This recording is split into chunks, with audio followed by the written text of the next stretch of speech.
Assalamu alaikum wa rahmatullahi wa barakatuh. Bismillah, alhamdulillah, salatu wassalam ala rasulillah wa ala alihi wa sahbihi ajma'in. How are you all doing? I hope you're all good, inshallah ta'ala. I find many students, many times they start comparing themselves to other people, and then they become sad or desperate or depressed that they are not able to get those goals which other people are able to, or they're not able to progress in their learning of Arabic language like others are able to. Well, it's only natural to look up to others for inspiration and guidance. We all look up to someone to learn Arabic, and you say, oh, I want to be like him, right? In Arabic or in some field, we find ourselves comparing, and especially when doing it online. In any learning environment, it's good. A healthy level of competition, it's a powerful motivator. Even in a classroom setting, you compete with your classmates and other people when you want to excel in the language, but only for the sake of Allah subhanahu wa ta'ala. It's been encouraged, right? In the Quran, Allah says, "Sabiqu ila maghfiratin min rabbikum." Compete with another for forgiveness from your Lord. وَجَنَّةٍ عَرْضُهَا كَعَرْضِ السَّمَاءِ وَالْأَرْضِ. And a paradise is vast as the heavens and the earth. أُعِدَّتْ لِلَّذِينَ آمَنُوا بِاللَّهِ وَرَسُولِهِ. Prepared for those who believe in Allah and His messengers. ذَلِكَ فَضْلُ اللَّهِ يُؤْتِيهِ مَن يَشَاءُ. This is the favor of Allah. He grants it to whoever He wills. وَاللَّهُ ذُو الْفَضْلِ الْعَظِيمِ. And Allah is the Lord of infinite bounty. Even Rasulullah sallallahu alayhi wa sallam has said that لا حسد إلا في اثنتين. The envy is not justified, but in case of two persons only. رجل آتاه الله القرآن فهو يقوم به آناء الليل وآناء النهار. One who has been given the knowledge of the Quran recites it during the night and day. ورجل آتاه الله مالا فهو ينفقه آناء الليل وآناء النهار. And a man who have been given wealth by Allah spends it during the night and the day for the welfare of others, seeking the pleasure of Allah subhanahu wa ta'ala. So it's good, right? It's good to look up to others in terms of deen or in terms of learning Arabic. But what happens is many of us, we become desperate and we want to quicken things and we want to become like that person and to learn like him or her. And we want to shorten the distance, shortcut, right? We want to make it quickly. Subhanallah. Like I meet some people who's a friend of mine, and he says, you've learned Arabic nicely, you've increased your Arabic good. He's a new student. I mean, in 1 or 2 years he's been seeking knowledge, and he says, I'm saying, obviously it's been so many years. Subhanallah. May Allah accept it from us. You are a new student. What's the point? I mean, keep saying that, oh, you've done it. No, subhanallah. You are a new student, inshallah, you'll also reach that. There's nothing impossible about it. Alright? Maybe if you spend so many years or whatever doing Arabic or learning Arabic, you'll also increase your level. Right? So everyone has their own journey. I never started out to learn Arabic and become an Arabic teacher or whatever. No, it's a different. Everyone has a different place in their lives or different personalities, and there's so many different factors. Like some are quick learners while some are slow. Some have access to more learning resources, different shuyukh. You might be in Medina or somewhere. You will have a different level of understanding. Some don't. They have only internet to look, or even if they might not even have internet. It all comes down to guidance from Allah subhanahu wa ta'ala, right? Whoever He guides for seeking knowledge to learn Arabic. So we should be thankful and not be ungrateful by comparing with others. Everybody's unique and their journey is unique. Another thing which I see is like part-time students. Like, okay, you're studying Arabic or memorizing the Quran for a few hours a week or whatever.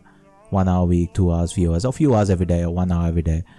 And then you start comparing to full-time students who is going to a madrasa, Islamic school or wherever, is going to the masjid, and that's what he's doing the whole day. How can you compare yourself to him? Your effort and his effort. Look at him. He's doing it full time. He has nothing else to do except learn Arabic or learn the Quran, memorize the Quran. Correct? I mean, it's totally different, right? So why are you comparing yourself with the part-time persons? I mean, with the full-time people who are doing it for full-time, you're not even part-time to be called part-time. You're less than a part-time maybe. Obviously, there'll be a difference. It's like you're learning tajweed or memorizing the Quran and you're comparing yourself to a world-famous reciter and then becoming sad and depressed. Oh, when will I become like that person or become famous? Subhanallah, no. Who knows? You could also be a reciter, inshallah ta'ala. No? You could also become, or you might be in a separate field. Totally. Right? Having materialistic goals or worldly goals when seeking Sharia knowledge is so bad, yeah? Memorizing Quran, it doesn't really work at all. You cannot really plan it out. Okay, I'll do this, and I'll become, oh great, I'll become Sibawayh in Arabic. Like even in the worldly, there have been studies like dream jobs. Like how many children have dream jobs? They want to do this and do that, and how many people actually realize? There's several studies. If you study dream job studies or something, if you Google it, you'll find, like, according to one, they surveyed around 2,000 adults, and how many people actually received their job. Unsurprisingly, the study found that close to 80%, 78.06% to be exact, the adults don't end up following through on the career path of their childhood. Right? Though you might say to the child, oh, have a goal and work towards that goal. Well, 80% will not reach their goals. I did not reach my goal. Although I didn't have to become an accountant, but all that happened. So, and other study, Perk Insights or something, they surveyed 1,567 people, and it has more gloomy results. 96 of adults are not in the job they dreamt of as a child. Only 4% were successful in making their dream job a reality. 4%, and those are in the developed countries. How about people like us who are living in an undeveloped country where you can't even become what you want, right, in other fields? And this is all in the dunya. How about in Islamic Sharia, where there's so huge dropout rates? Right? People drop out after graduating from Islamic schools. Going to Medina, they drop out and they do some worldly things. Allah subhanahu wa ta'ala has to give guidance. Right? One of my friends who studies in Islamic madrasas, he was telling me, right, that like there was a teacher, computer teacher, he used to teach computer or something, and he's a sheikh, he's a scholar, alhamdulillah, we respect him. And he said, there's so many scholars nowadays, there's so much students of knowledge. So if you seriously want to become a student of knowledge, then you should become like Sheikh bin Baz or Sheikh bin Uthaymeen or so on. Then take that goal and work towards it. Or else if you want to become a normal student of knowledge, then learn something in the dunya, do some computer courses. Also, it will be very difficult to survive financially. Yeah, although practically it's true, having a goal is good. But how can people start out like that? Like a student in first year of his madrasa, of his Islamic studies, of his alim course or whatever, bachelor's in Islamic studies, he thinks, okay, I'm going to become Sheikh bin Uthaymeen. Khalas, I'm going to work like that. Subhanallah. I mean, I don't know if they themselves thought out, okay, I'll become the Grand Mufti of Saudi Arabia. Subhanallah, no. You just seek knowledge for the sake of, raful jahl, you're raising ignorance from yourself. If Allah wants to take work from you later on, Allah will take from you, inshallah ta'ala, whichever field. How do you envision like that? I don't know if you do that and you'll actually receive that. 96% don't do that. Dream jobs. Later on, you might not have even in Islamic studies interest, right? No, you lose interest, or you might be forced to do a worldly job due to some financial constraints and never get a chance to even give a lecture, subhanallah. And it happens many times. You just continue to seek knowledge and Allah will open up doors for you. Knowledge should be sought to raise ignorance, right? Raful jahl. And then it comes to your family, and then slowly the society. Like somebody says, oh, I want to earn money so that I can build thousands of masjids. Well, bro, first start with yourself. You don't have money to feed yourself. First, then your family, and then if Allah gives you, well, then do whatever you want. Charity, start slowly, inshallah. And who knows, you might not become millionaire like that to make masjids or make madrasas or whatever. You might find something else where Allah will take work from you, feeding poor people or clothing them or some charitable work or something like that. Same thing with knowledge, right? It's Allah who gives you. the knowledge and whatever work He wants, He will take from you. So dunya will anyways come, inshallah ta'ala, for the students who are doing it full time, is what I want to say. No scholar, from what I know of, have died of hunger, starvation, having no money, because Allah will provide everyone, inshallah ta'ala. We just try to be sincere, no? And keep learning.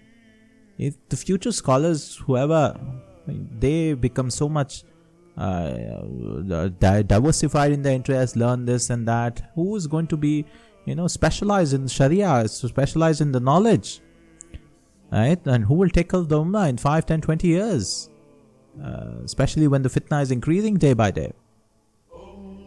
So never get into this. There's so many people learning Arabic, so many people memorizing, so many students of knowledge, so many scholars. No, what will you do after you learn? All these questions should not ask. You should tell them, well, Allah will use me where He wants, and I just have to keep learning and keep going ahead, inshallah ta'ala, and worship Him. And many people, when they're even learning online, what they do is they start comparing people whom they'll never meet in life also. Like, they start comparing to commentators or people who comment on the channels. I say, if he writes, I finished this lecture or something, they get miserable, looking at the progress. Oh, look, he's doing, I'm not able to do, and so on. No, you are unique. Like you have a unique fingerprint, you have a unique journey. There's no timeline for you. Take your time. Relax. Especially for memorizing Quran also. There's no competition like, you have to do it in 5 years or 4 years. No. Take your time. Keep reading, inshallah ta'ala. For every letter, you're going to get the reward. 10 hasanat, inshallah ta'ala. And someday it'll become strong. Even if you pass away before memorizing the whole Quran, well, you've tried, inshallah. Trying is what matters. While learning Arabic too, the grammar would be tough, the vocabulary could be tough, right? So many things happening. Why are you giving up? Never give up. Take your time. One page at a time, one lesson at a time. It'll become easier, inshallah. Everything is within a grasp, right? So comparisons can be a double-edged sword, right, in a learning journey. While healthy competition can be motivating, it is essential to avoid the trap of unhealthy comparisons. Embrace your unique path. Trust the process. Trust the books, whichever book you've started. Don't keep skipping.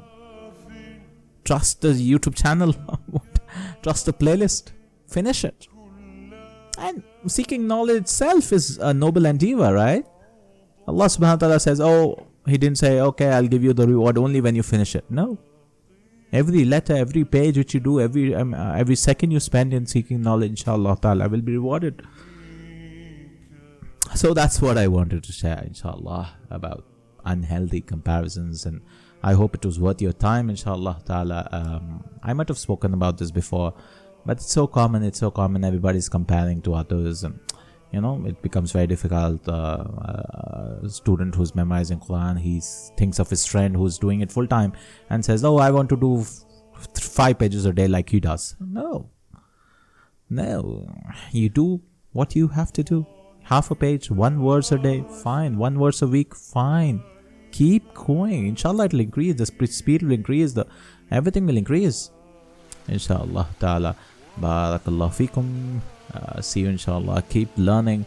The journey is long, but we are going to stick to it. Subhanakallahumma wa bihamdika ashhadu an la ilaha illa anta astaghfiruka wa atubu ilayk. Assalamu alaikum wa rahmatullahi wa barakatuh. See you in the next one.